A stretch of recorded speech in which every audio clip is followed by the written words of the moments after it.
இங்கிலாந்துக்கு எதிரான 4வது டெஸ்ட் இந்தியா வந்துட்டு அபாரமாக வின் பண்ணியிருக்காங்க என்றே சொல்லாங்க.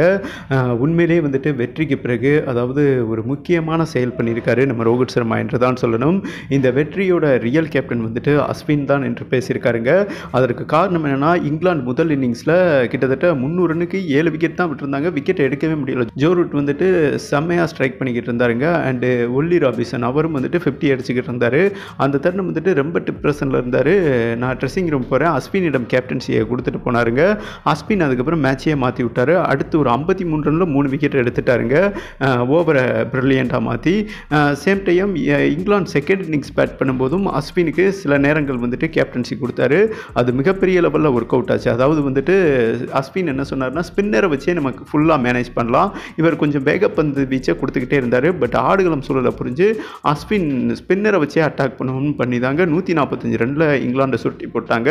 194 ரன் லீடு இருந்தாங்க. ஓகேவா, சாரி 194 ரன் இங்கிலாந்து வந்துட்டு டார்கெட் செட் பண்ணியிருந்தாங்க 4வது டெஸ்ட். இந்தியா வந்துட்டு நேற்று சட்டார் பட்டார் சடார்னு ரோஹித் சர்மா 55, ஜெய்ஸ்வால் 37, தொடக்கம்லாம் வேறு லெவலில் இருந்தது. அதுக்கப்புறம் பார்த்தீங்கன்னா என்னங்க சொல்கிறது, ஒரு 100 ரனில் 5 விக்கெட் போயிடுச்சு. கில்லு, ராஜத் படித்தார்லாம் எதுக்கு இருக்காருன்னே தெரியல. வர்றாரு போகிறாரு, ஒரு நேர்த்திக்கடன் மாதிரி. முட்டையில் அவுட்டு. ரவீந்தர் ஜடேஜா 4, சப்ராஸ் கான் முட்டை.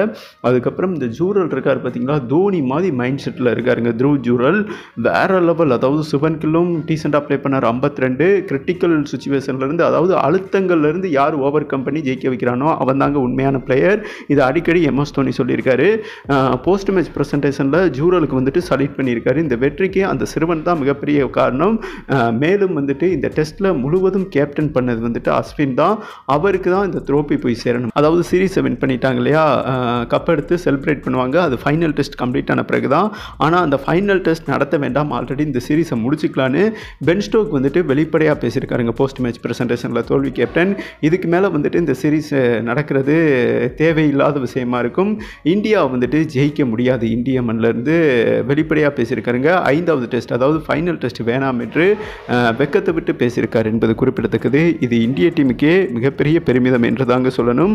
ஓவரால் இந்தியா 4வது டெஸ்ட் வின் பண்ணதுனால 3 டெஸ்ட் வின் பண்ணி இந்த சீரீஸை பீட் பண்ணது மட்டுமல்லாமல் WTC பாயிண்டில் முதல் பிளேஸ் இருக்காங்க என்பது குறிப்பிடத்தக்கதுங்க. ஃபைனலும் நுழைந்து விட்டார்கள். 25ல் வந்துட்டு வேர்ல்டு கப் டெஸ்ட் ஃபைனல் நடைபெறும் என்பது குறிப்பிடத்தக்கதுங்க.